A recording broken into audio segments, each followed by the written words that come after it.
कस्तरति कस्तरति मायाम् यः संगत्यजति यो महानुभावं सेवते निर्ममो भवति यो विविक्तस्थानं सेवते यो लोकबन्धम् उन्मूलयति निस्त्रैगुण्यो भवति योगक्षेमं त्यजति यः कर्मफलं त्यजति कर्माणि सन्न्यस्यति ततो निर्द्वन्द्वो भवति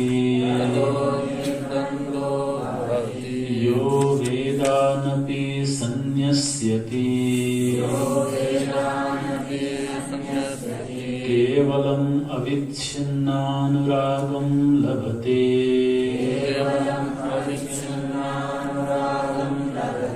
सतरति सतरति सलोकान् तारयति सतरति सतरति सलोकांस्तारयति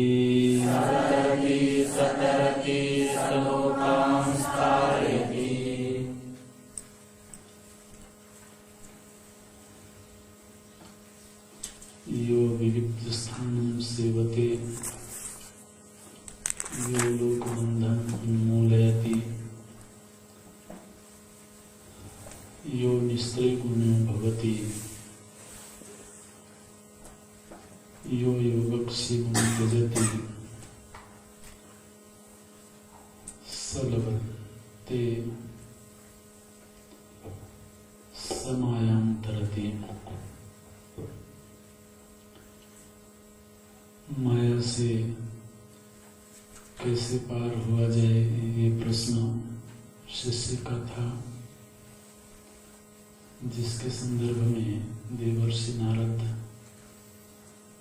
कुछ उपाय बताते हैं, कुछ रास्ते बताते हैं। उसमें पहली बात तो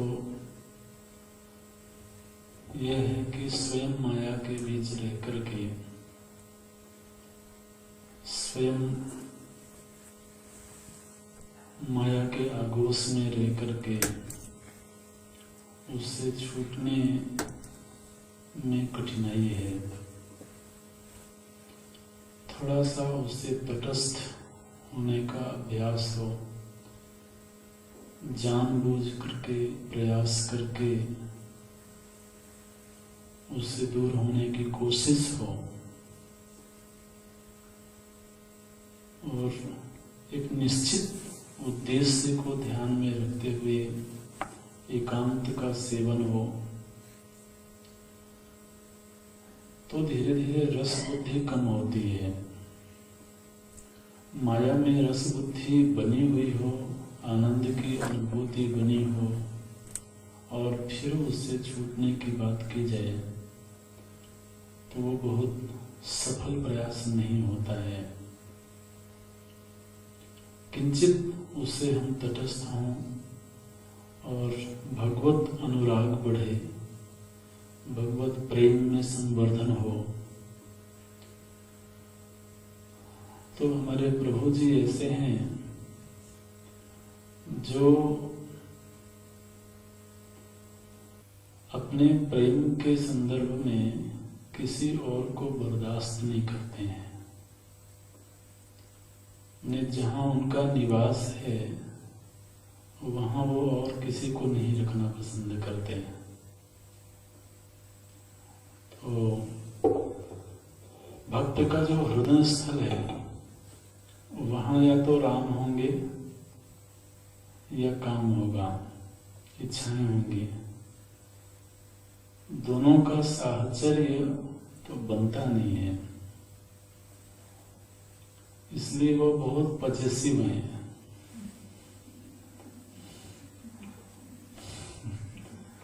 वहां और किसी का होना उनको अच्छा नहीं लगता है।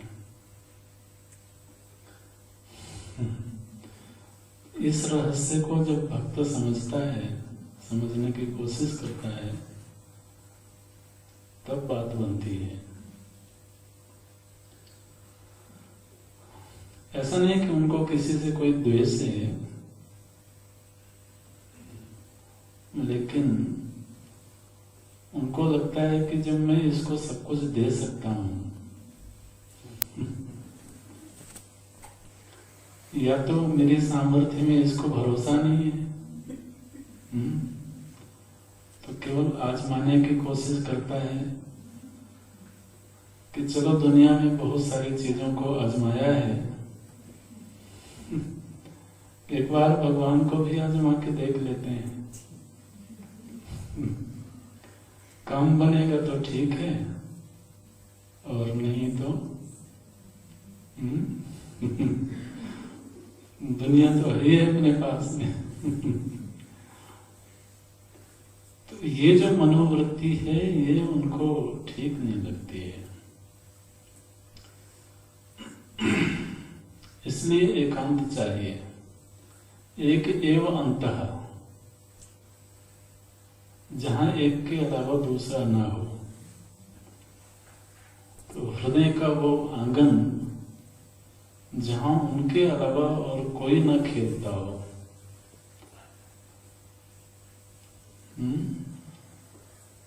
नृत्यति मम हृदय श्री रामा। भक्त को ये अनुभव होता है कि मेरे हृदय के आंगन में भगवान का नर्तन होता है, और वहां फिर और कोई गंदगी और कोई कचरा उनको ठीक नहीं लगता है।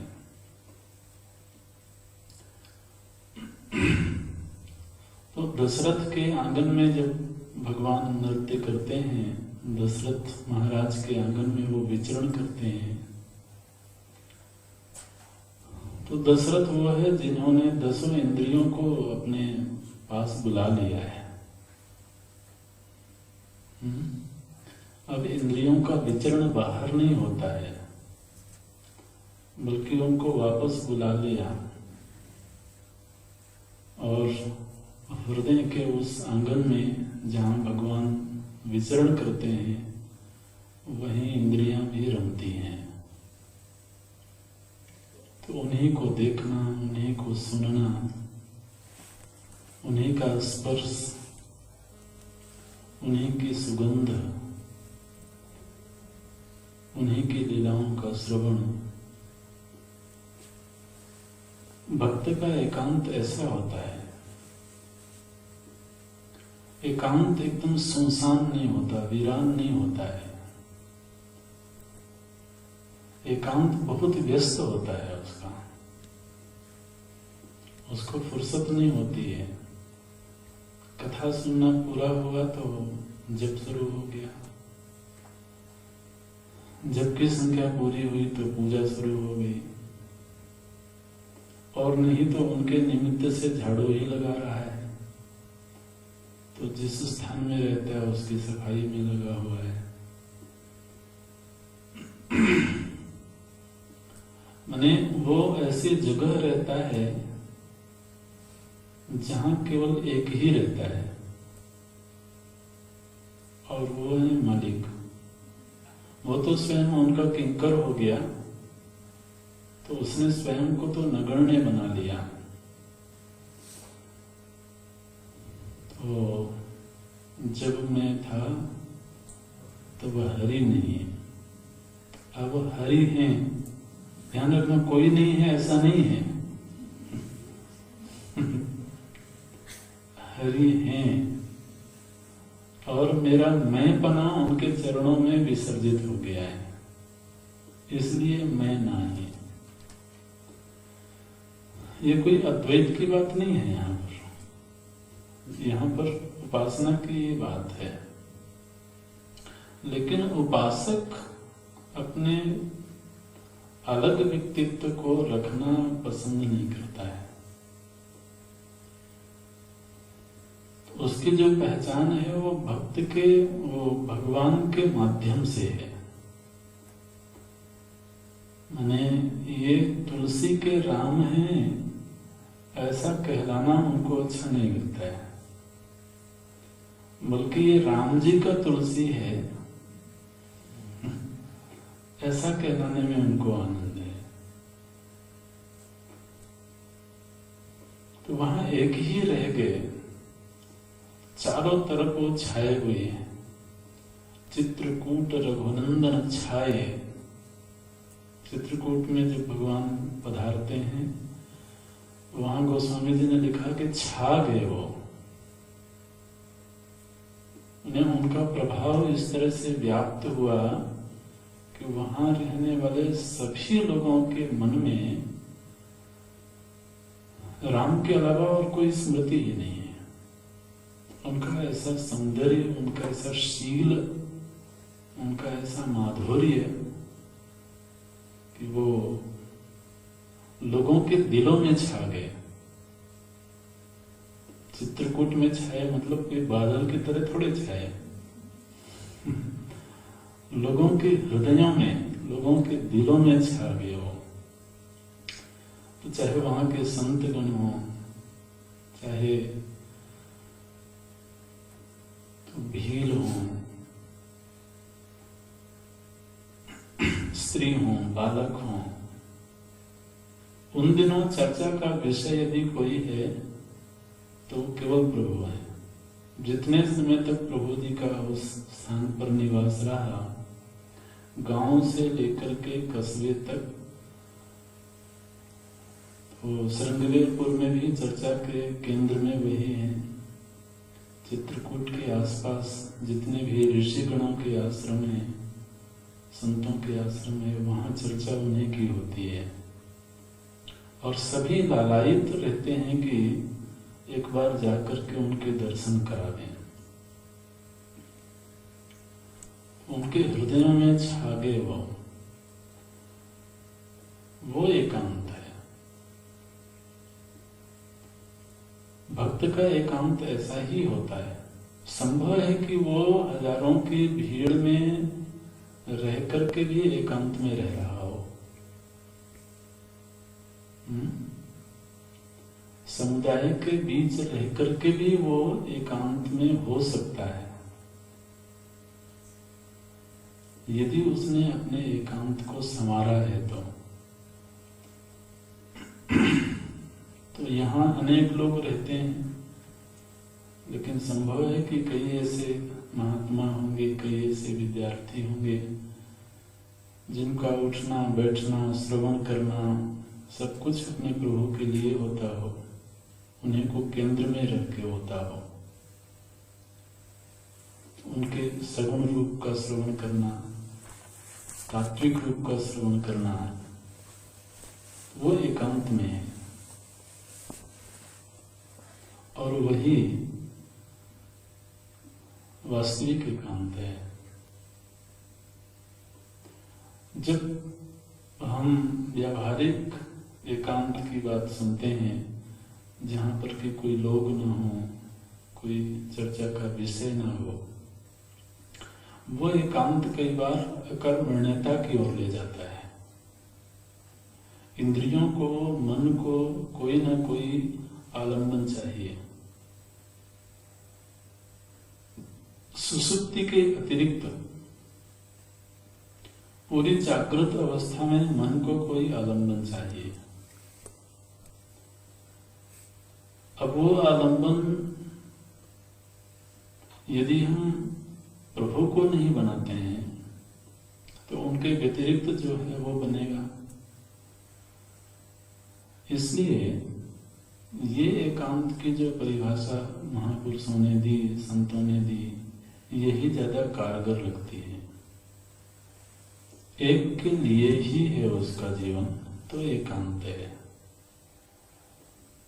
और फिर लोक बंधन उन्मूलयति, वो तो स्वाभाविक है। बंधन तो एक जगह ही बनेगा तभी बात बनेगी। दोनों तरफ का बंधन। एक बार एक महात्मा जी का सत्संग सुन रहे थे हम, तो उन्होंने एक बड़ी प्यारी बात कही। बोले देखो भाई, भगवान ऐसी वस्तु है जिनको कभी छोड़ा नहीं जा सकता है, और जगत ऐसी वस्तु है जिसको कभी पकड़ा नहीं जा सकता।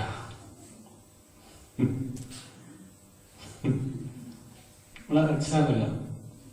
बोले तुम कोशिश भी कर लो कि भगवान को अलग कर दो अपने से। अब कैसे अलग करोगे जबकि वो आत्मा ही बन के बैठे हुए।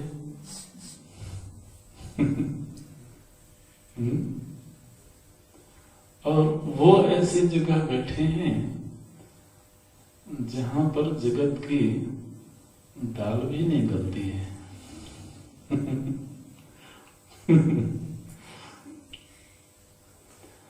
जीव की बड़ी विचित्र दशा है, जिसको पकड़ा नहीं जा सकता सारा जीवन उसी को पकड़ने में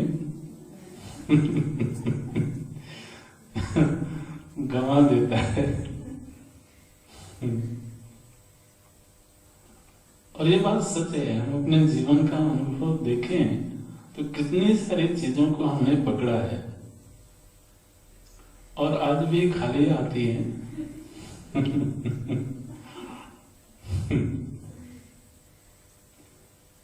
तो जो अत्यंत सन्निकट है, जो अत्यंत समीप है, उन्हीं को रहने दें। फिर वहां और चीज क्यों लाना जो कि वहां समा नहीं सकती, जो कि वहां आ नहीं सकती। तो एक निष्फल कोशिश, निष्फल प्रयास करते करते हमारा जीवन गुजरता है। इसलिए नारद जी कहते हैं कि जो पहले से छूटा हुआ है उसको छोड़ने में इतना डर क्यों लगता है। यो लोक बंधम उन्मूलयति।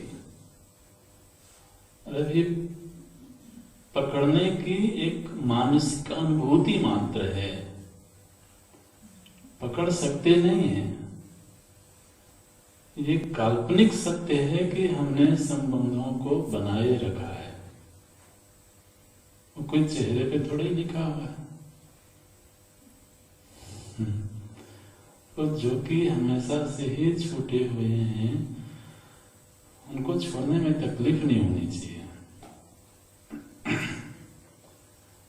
इसलिए निस्त्रय गुण्यो भवति, निस्त्रय गुणे पथि विचरता को विधि को निषेधा। जो महापुरुषों के विषय में ऐसा कहा जाता है, त्रिगुण में वस्तुओं में आसक्ति नहीं रही, त्रिगुणात्मक जगत से प्रेम नहीं रहा। तो जब ऐसा कहते हैं कि त्रिगुणात्मक जगत से प्रेम नहीं रहा, इसका मतलब नहीं कि द्वेष हो गया।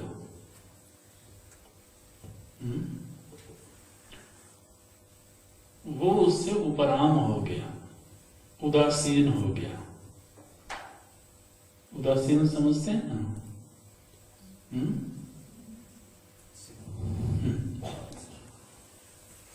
बोले आज ये बड़े उदासीन लग रहे हैं। किसी का चेहरा लटका हुआ हो,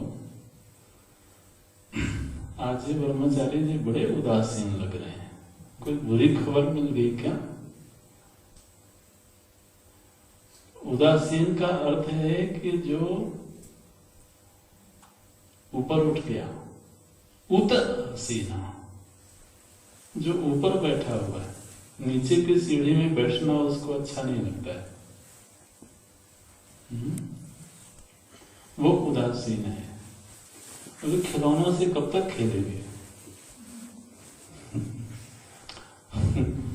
तो खिलौनों से जिसका प्रेम नहीं रहा वो उदासीन है। उदासीन बड़ी मंगलमयी दशा है। इसीलिए आपने महात्माओं में सुना होगा, एक उदासीन अखाड़ा होता है। आप भी मत समझना कि वहां सब लोग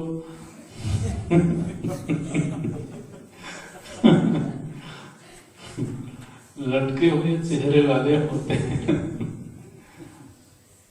अब यदि कदाचित दिख जाए तो अलग बात है, लेकिन जिन महापुरुषों ने इस संप्रदाय का निर्माण किया होगा वो बड़े उच्च कोटि के महापुरुष रहे होंगे, वो ऊपर उठ चुके लोग होंगे। तो परिस्थितियों के दबाव में आने वाले लोग नहीं होंगे, परिस्थितियों के दबाव से ऊपर उठ गए, परिस्थितियों के प्रभाव से ऊपर उठ गए, वो उदासीन है। तो ये उदासीनता को ही निष्क्रिय गुण्यो भवति ऐसा कहते हैं। त्रिगुणमयी जगत के प्रभाव से वो प्रभावित नहीं होता है। ये बहुत मैच्योर, एक परिपक्व अंतःकरण की स्थिति है। अच्छा, ऐसा नहीं है कि उनके जीवन में परिस्थिति आती नहीं है, परिस्थिति तो कर्मजन्य है, पूर्व के कर्म है, तो परिस्थिति तो हर किसी के जीवन में, हर शरीरधारी के जीवन में आएगी, लेकिन उस परिस्थिति के प्रभाव से वो ऊपर उठे हुए हैं। और परिस्थिति हमेशा अच्छी बनी रहे ऐसा कोई आग्रह भी नहीं है। जिहि विधि राखे राम, बस। ये बहुत सुंदर भजन है, आप लोगों ने सुनाया नहीं, कभी गाते हैं क्या? अच्छा, नहीं, साधक जीवन के लिए बहुत ही माने मार्गदर्शक भजन है ये। ऐसी मनोवृत्ति बन जाए, जिन संत ने लिखा होगा वो उनकी अनुभूति रही होगी, वो जिस तरह से रखना चाहें उस तरह से हम रहने को तैयार हैं। तैयारी अपनी तरफ से हो, तैयारी नहीं होगी तो फिर बात नहीं बनेगी। इसलिए योगक्षेमं त्यजति, त्यजति मतलब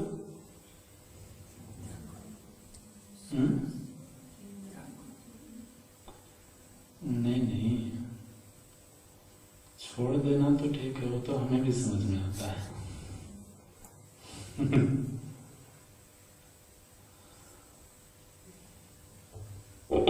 त्यजति का मतलब ये है कि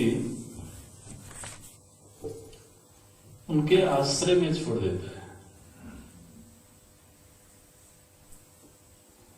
शरीरधारी को योग चाहिए, माने कुछ वस्तुएं चाहिए, लेकिन नाता एक राम जी से दूजा नाता जोड़ दिया। आशा एक ये है, योगक्षेमं त्यजति माने आशा तो है, लेकिन वो आशा अपने प्रभु से है। वो आशा रहित हो गया तब तो फिर साधन काल की स्थिति नहीं रही, तब तो वो सिद्ध हो गया। लेकिन जब आशा है तो आशा किससे? अपने मालिक से।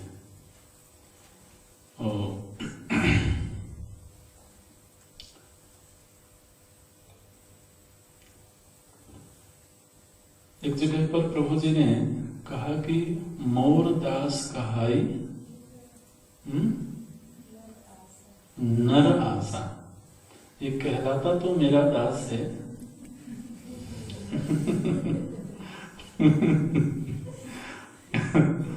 देखो, उनको इतना भी बर्दाश्त नहीं होता है कि कोई मेरा होकर के दूसरे के सामने हाथ फैलाए। और किसी भी समर्थवान को बर्दाश्त नहीं होगा। तो कहलाता तो मेरा है, कहता है कि मैं राम भगत हूं, लेकिन जब जरूरत पड़ती है तो बगल वाले के घर में जाता है। तो ये क्या बात हुई भाई? ये उनको अच्छा नहीं लगता। अब जब मेरे हो गए तो लेना देना भी मेरे से ही है ना। तो आदमी कई बार बड़े दार्शनिक भाव में कहता है हम तो निष्काम भक्ति करते हैं। बहुत अच्छी बात है, उनसे कुछ नहीं मांगते हैं। तो मांगते किससे हो?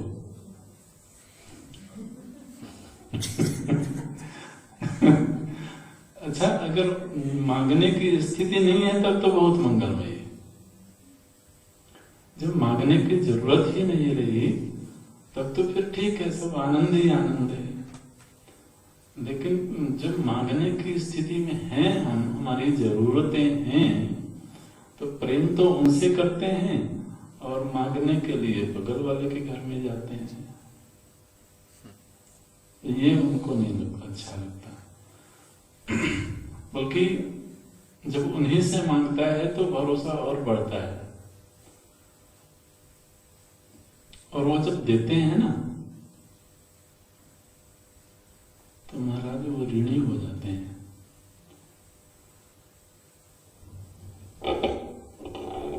और भक्त उनका ऋणी होता है और ऋणी होने में बार बार उनकी याद आती है।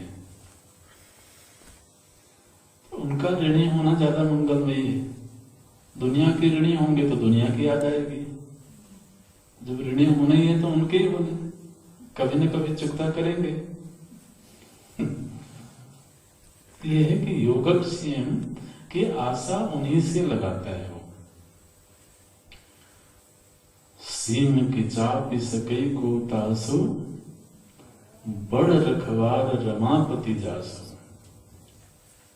जब वो रखवाले हो गए तो फिर गोस्वामी जी निश्चिंत होकर के सो जाते हैं पोथी लिख करके। और प्रभु जी धनुष लिए, तीर लिए पहरा देते रहते हैं।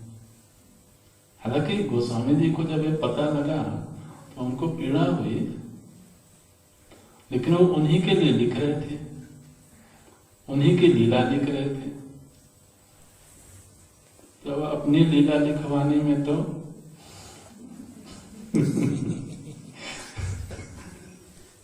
सबको आनंद आता है।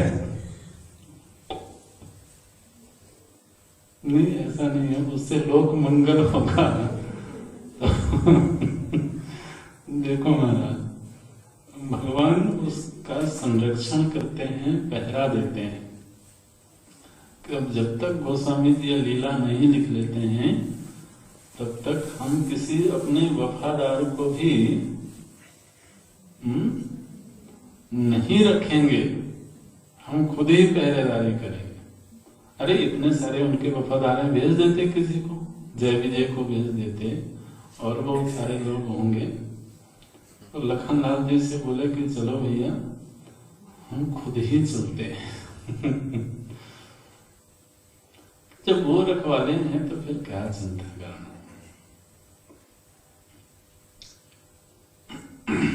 ऐसा उसका जीवन होता है, बहुत ही मंगलमय जीवन होता है। आवश्यकताएं पूरी होती रहती हैं, उनके प्रति भरोसा बढ़ता जाता है, प्रेम बढ़ता जाता है। हाँ, उसमें शर्त यह है कि फिर उसकी अपनी कोई विशेष परिस्थिति की मांग नहीं होती है कि अब तो मुझे ऐसी ही परिस्थिति चाहिए। जैसी परिस्थिति उनको देना है भला है। अगर उनको लगता है कि हमें थोड़ा सा कष्ट दे करके हमें ऊपर उठाना चाहते हैं तो वो भी भला है। किसी भगत के घर में एक गाय थी, गौ माता थी, वही उसका सहारा थी। महाराज प्रभु जी ने एक दिन उसको भी राम नाम सत्य कर दिया। अरे कोई बड़ा धनी सेठ था, दूसरे दिन लॉटरी लग गई उसकी, लॉटरी लगा दिया उसकी।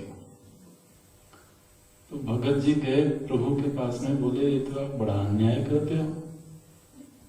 जिसके पास में एक गाय का सहारा था तो वो सहारा छीन लिया, और जो इतना धनी था पहले उसकी और लॉटरी लगा दी। भगवान ने कहा मेरे काम करने का ढंग ऐसा ही है, आपको समझ में आता है तो ठीक है, नहीं आता है तो अपने घर जाओ। क्योंकि वो गाय की आसक्ति में मेरी पूजा नहीं कर पा रहा है। उसको चराने की चिंता है और तो दुनिया भर की चिंताएं हैं उसको लेकर के, तो मेरे समीप नहीं आ पा रहा है। और जो पहले से ही दूर है, चलो ठीक है, अब कितना दूर जाएगा। तो ये उनका बहुत मंगलमय विधान है। भक्त जब इस रहस्य को समझता है कि परिस्थिति भी मंगलमयी है, तो समझिए कि फिर परिपक्व हो गया। अच्छी परिस्थिति भी, दूसरों की नजर में बुरी परिस्थिति भी उसके लिए मंगलमय है। हर विधान ही मंगलमय है। ऐसा है। एक जगह पर किसी ने हमें एक मैसेज भेजा, शायद हमने सुनाया होगा पिछली कक्षाओं में। बोले कि आजकल सारी दुनिया के वैज्ञानिक इस खोज में लगे हुए हैं कि मंगल में जीवन है कि नहीं। लगे हैं ना, मंगल ग्रह में तो सभी खोज में लगे हैं कि मंगल में जीवन है कि नहीं है, जीवन की तलाश की जा रही है। लेकिन ये कोई नहीं खोज रहा है कि जीवन में मंगल है कि नहीं है।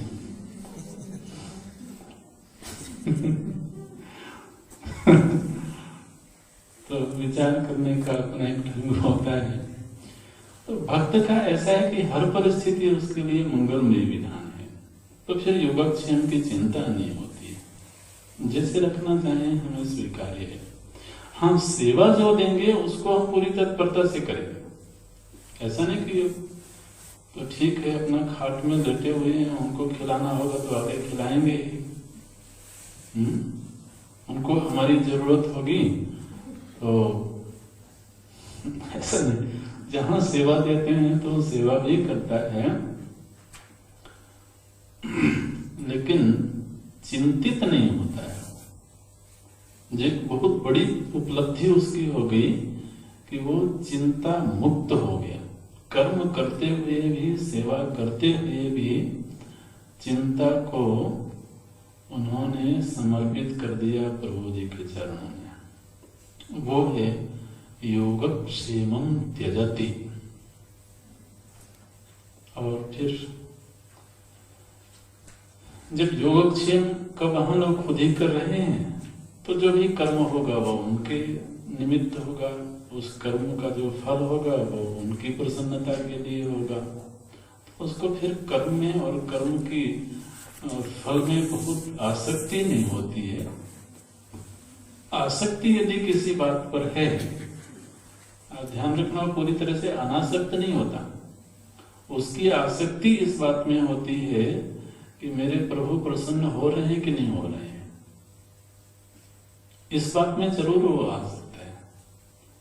उनकी प्रसन्नता, उनका जो मनोभाव है, उसको खुश रखने में वो जरूर ध्यान देता है। उसके प्रति वो बहुत आग्रही है। तो ऐसा उसका जीवन होता है। यह कर्म फलम त्यजति कर्माणि संन्यस्यति ततो निर्द्वंदो भवति। वो फिर इस झमेले में पड़ता नहीं है, द्वंद्व में नहीं फंसता है, प्रपंच में नहीं फंसता है। प्रपंच समझते हैं ना आप?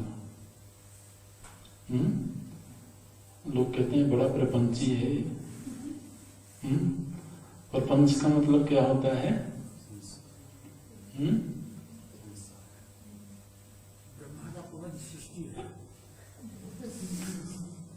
प्रपंच का अर्थ होता है विस्तार। छोटी सी बात को इतना बड़ा बना देना, उसी को तो कहते हैं प्रपंची। प्रपंच का अर्थ होता है विस्तार करना। तो कर्म का बहुत विस्तार नहीं करता, उस विस्तार में उलझता नहीं है वो। तो शेर का एक नाम होता है पंचानन, सुना है कभी? एक नाम होता है पंचानन, जिसका आनंद, जिसका मुख बहुत खुलता है। प्रपंच माने विस्तार होता है, तो प्रपंच से वो बचता है, बहुत विस्तार से बचता है। अपने प्रभु के निमित्त जितना होना है उतना करता है वो। इसलिए निर्द्वंदो भवति, यह कर्मफलम त्यजति कर्माणि संन्यस्यति ततो निर्द्वंदो भवति। हाँ, अगर वो कहेंगे कि तुम मठ बनाओ तो मैं मठ बनाऊंगा, अगर वो कहेंगे कि तुम ये सेवा करो तो करना ठीक है, लेकिन अपनी आकांक्षा की पूर्ति के लिए नहीं। इसलिए वो निर्द्वंद रहता है। ओम पूर्णमदः पूर्णमिदं पूर्णात् पूर्णमुदच्यते पूर्णस्य पूर्णमादाय पूर्णमेवावशिष्यते। ओम शांति शांति शांति। हरि